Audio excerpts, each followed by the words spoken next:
వే gold trusted gold buyers మీరు తాకట్టు పెట్టిన బంగారాన్ని విడిపించి ఈ రోజు ఉన్న మార్కెట్ ధరకు కొనబడను. కాంగ్రెస్ పార్టీకి బిగ్ ఝలక్ ఇచ్చారు ముఖ్యమంత్రి విజయ్. మేకేదాటు డ్యాం ప్రాజెక్టుకు వ్యతిరేకంగా అసెంబ్లీలో ఏకగ్రీవంగా తీర్మానం చేశారు ముఖ్యమంత్రి జోసెఫ్ విజయ్. ప్రధానంగా కావేరీ నదీ జలాలపైన మేకేదాటు డ్యాం ప్రాజెక్టు నిర్మించాలని భావిస్తుంది కర్ణాటక కాంగ్రెస్ సర్కార్. అయితే కర్ణాటకకు సంబంధించినటువంటి కాంగ్రెస్ ప్రభుత్వం దాదాపు 9,000 కోట్ల వ్యయంతో చేపట్టేటువంటి జలాశయ ప్రాజెక్టు ఏకపక్ష చర్యగా ఉందంటూ కూడా టీవీకే ప్రభుత్వం తీర్మానం చేసింది. కేంద్రం కూడా ఎలాంటి అనుమతులు ఇవ్వకూడదని విజయ్ సర్కార్ కోరింది. మరోవైపు రైతుల హక్కులను కాపాడేటువంటి దిశగా గట్టి వైఖరి ప్రదర్శిస్తున్నారు విజయ్. సాంకేతిక పర్యావరణ క్లియరెన్స్ ఇవ్వకూడదంటూ కూడా కేంద్రాన్ని కోరారు విజయ్. మొత్తం మీద కర్ణాటకకి సంబంధించి మేకేదాటు ప్రాజెక్ట్, ఈ ప్రాజెక్ట్ ప్రధానంగా కర్ణాటక తమిళనాడు సరిహద్దులో ఉన్నటువంటి మేకేదాటు అనేటువంటి ప్రాంతంలో ఉన్నటువంటి పరిస్థితి. అయితే ఇరు రాష్ట్రాలకు సంబంధించి కావేరీ జలాలకు సంబంధించినటువంటి ఇష్యూలు ఇప్పటికే రాజకీయ రగడ, మరి ముఖ్యంగా నీటి కేటాయింపులకు సంబంధించినటువంటి వివాదాలు కొనసాగుతున్నటువంటి నేపథ్యంలో కర్ణాటకలో ఉన్నటువంటి కాంగ్రెస్ ప్రభుత్వం మేకేదాటు ప్రాజెక్టును నిర్మిస్తే సో కావేరీ జలాలు తమిళనాడుకు వచ్చేటువంటి అవకాశం తగ్గుతుంది. తమిళనాడుకు సంబంధించినటువంటి రైతాంగం తీవ్రంగా నష్టపోతుంది. కాబట్టి పర్యావరణ పరమైన, సాంకేతిక పరమైనటువంటి అనుమతులను కేంద్ర ప్రభుత్వం ఇవ్వకూడదు అంటూ కూడా అసెంబ్లీలో తీర్మానం చేసినటువంటి వైరం మనం చూస్తున్నాం. కానీ ఇక్కడే విచిత్రమైనటువంటి రాజకీయ పరిస్థితి కనబడుతుంది. కర్ణాటకలో కాంగ్రెస్ పార్టీ అధికారంలో ఉంది, తమిళనాడులో కాంగ్రెస్ సంకీర్ణంలో విజయ్ అధికారంలో ఉన్నారు. తాజాగా ఈ తీర్మానం కర్ణాటక కాంగ్రెస్ పార్టీకి కొంతవరకు ఝలకిచ్చేటువంటి అవకాశాలు కనబడుతున్నాయి.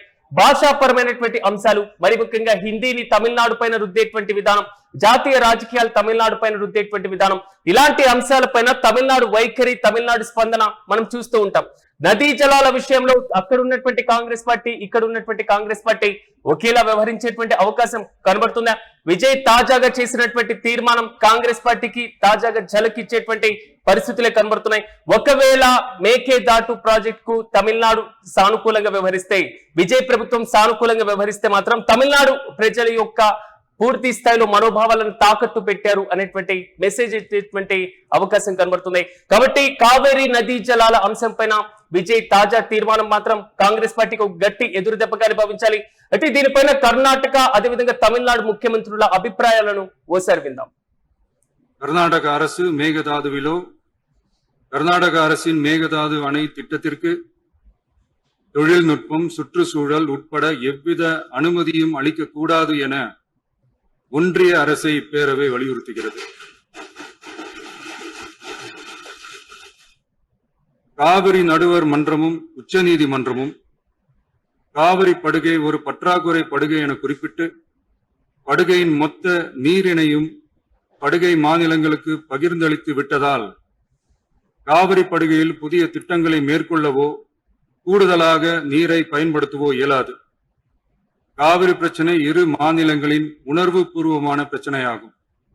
ஆதலால் கர்நாடக அரசு மேகதாதுவிலோ அல்லது காவிரி படுகையில் வேறு எந்த இடத்திலோ அணை அல்லது எவ்வித புதிய நீர்த்தேக்க திட்டத்தை பிற படுகை மாநிலங்களின் இசைவு இன்றியும் ஒன்றிய அரசின் ஒப்புதல் இல்லாமலும் மேற்கொள்ள கூடாது என.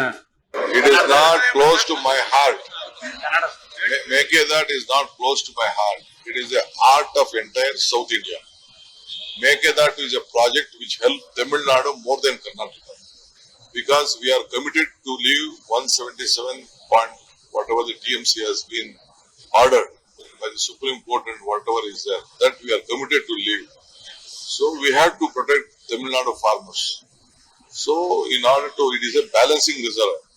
Not even a single TMC of water, bucket of water can be used for irrigation except Bangalore city drinking water. For Bangalore city it is very much important because the population is growing very high. We can't bring water from Krishna. It is only the Kaveri source. So when the balancing is... ఇక ఇదే అంశంపై మరింత సమాచారం మా ప్రతినిధి కిరణ్ అందిస్తారు. కిరణ్, చెప్పండి, 66-67 టీఎంసీల ప్రాజెక్ట్ 6,000 కోట్లకు సంబంధించినటువంటి నిధులు.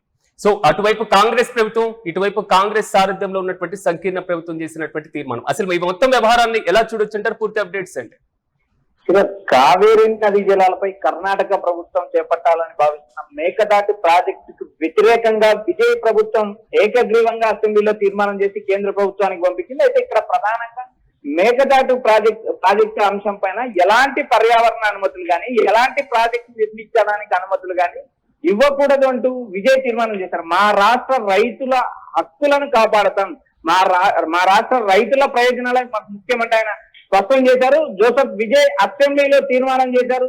తమిళనాడు రైతులకు అనుకూలంగా, తమిళనాడు రైతుల ప్రాధాన్యతను బట్టే తాము ముందుకెళ్తాం, రైతుల ప్రయోజనాలే ముఖ్యమంటూ కర్ణాటక ప్రభుత్వం 9,000 కోట్ల వ్యయంతో చేపట్టే ఈ ప్రాజెక్టు ఏకపక్ష చర్యగా ఉందంటూ అసెంబ్లీలో తీర్మానం చేశారు.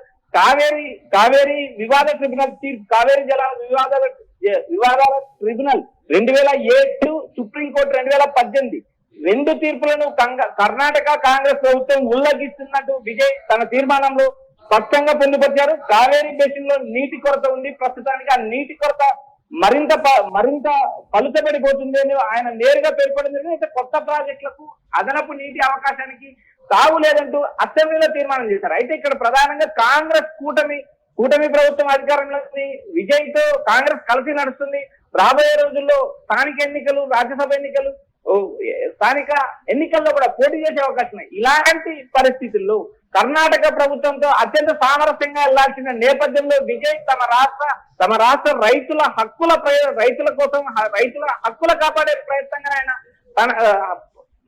ప్రయత్నం చేస్తున్నారు. మరోపక్క కర్ణాటక సీఎం దీనిపైన స్పందించారు. అయితే చట్టపరంగా ముందుకెళ్తాం, పర్యావరణ అనుమతులు ఇప్పటికే కర్ణాటక ప్రభుత్వం కోరింది. దాదాపు 9,000 కోట్లతో కావేరీ నదిపై ఈ డ్యామ్ నిర్మించబోతున్నారు. అయితే ఇక్కడ పర్యావరణ అనుమతులు కానీ, సాంకేతిక అనుమతులు కానీ, ప్రాజెక్టుల అనుమతులు కానీ ఎలాంటివి ఇవ్వకూడదంటూ నేరుగా తీర్మానం చేశారు. అయితే ఇక్కడ అసెంబ్లీలో కాంగ్రెస్ పార్టీ ఉంది, కాంగ్రెస్ సంబంధించి 5 మంది ఎమ్మెల్యేలు ఉన్నారు. వారు కూడా ఈ తీర్మానానికి మద్దతు ఇచ్చారు. రాబోయే రోజుల్లో కర్ణాటక, తమిళనాడులో మరోసారి జల వివాదం తెరపైకి వచ్చే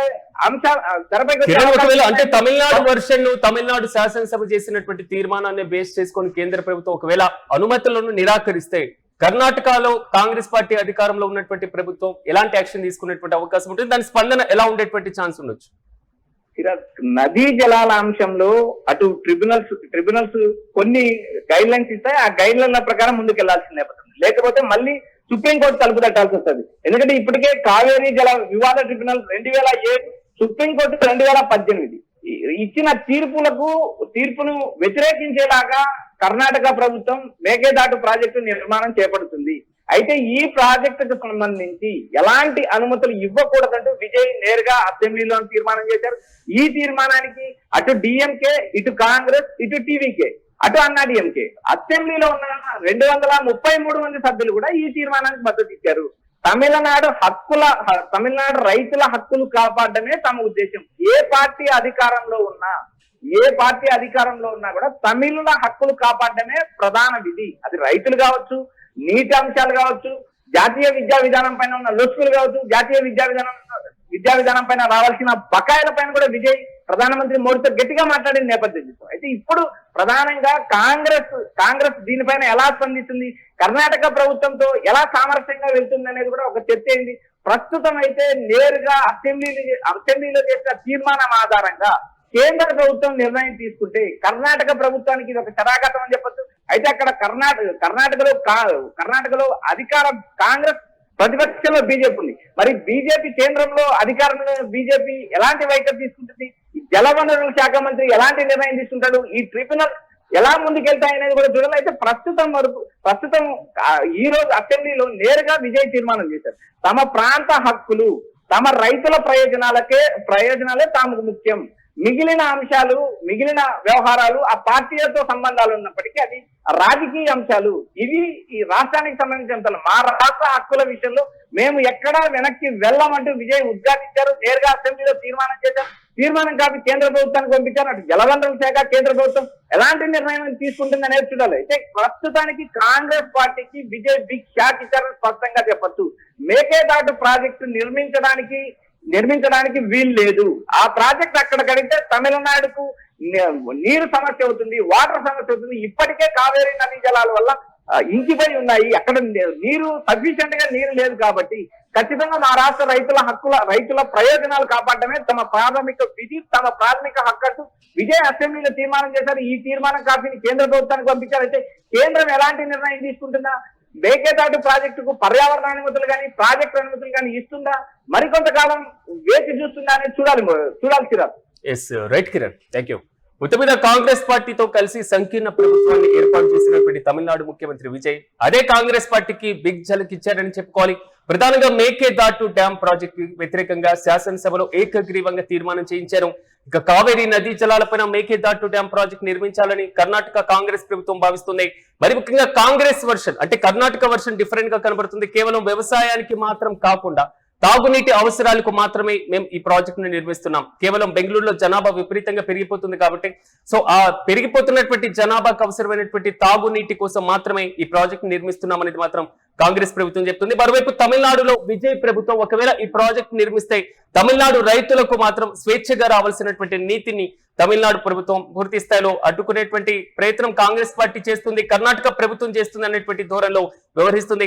ఈ నేపథ్యంలో తమిళనాడులో ఎలాంటి నీటి చుక్కను కూడా కర్ణాటక దోచుకోవడానికి వీల్లేదు అనేటువంటి రీతిలో మాత్రం సో విజయ్ తాజా తీర్మానం చాలా స్పష్టంగా కనబడుతుంది. కేంద్ర ప్రభుత్వం దీనిపైన చర్యలు తీసుకోవాలి, పర్యావరణ పరమైన అదేవిధంగా సాంకేతిక పరమైనటువంటి అనుమతులను నిరాకరించాలి అంటూ తీర్మానం చేయడం జరిగింది. ఒకవేళ కేంద్రం స్పందన ఏ విధంగా ఉంటుంది అనే దానిపైన ఉత్కంఠ కొనసాగుతుంది. ఒకవేళ పర్యావరణ అనుమతులు లభిస్తే అక్కడ ఉన్నటువంటి కాంగ్రెస్ పార్టీ దీన్ని నిర్మించేటువంటి అవకాశం కనబడుతుంది. ఇక్కడ తమిళనాడు ఎలాంటి పోరాటాలు చేస్తుంది, న్యాయపరమైనటువంటి అంశాలతో ఏ విధంగా ముందుకు వెళ్తుంది అనేటువంటి క్వశ్చన్ కూడా రైజ్ అవుతుంది. ఒకవేళ పర్యావరణ అనుమతులు లభించకపోతే కర్ణాటకలో ఉన్నటువంటి కాంగ్రెస్ ప్రభుత్వం నెక్స్ట్ స్టెప్ ఏ విధంగా ఉండేటువంటి ఛాన్స్ ఉంటుంది అనేది మాత్రం ఇక్కడ కీ రోల్ పోషిస్తుంది. మొత్తం మీద కావేరీ జలాల వివాదం పైన అటువైపు కర్ణాటక ప్రభుత్వం, ఇటువైపు కర్ణాటకలో ఉన్నటువంటి ఏదైతే తమిళనాడులో ఉన్నటువంటి కాంగ్రెస్ తో కలిసినటువంటి విజయ్ ప్రభుత్వం సో ఆ బంతిని మాత్రం కేంద్ర ప్రభుత్వం చేతిలో పెట్టారు. ఇప్పుడు కేంద్రం తీసుకునేటువంటి డెసిషన్ మీద మాత్రమే ఈ జలాలకి సంబంధించినటువంటి వివాదాలు పరిష్కారం అయ్యేటువంటి దిశగా అడుగులు వేసే ఛాన్స్ ఉంటుంది. ఒకవేళ ఎలాంటి చర్యలు తీసుకోబోతుంది అన్న దానిపైన మనము వేచి చూడాలి.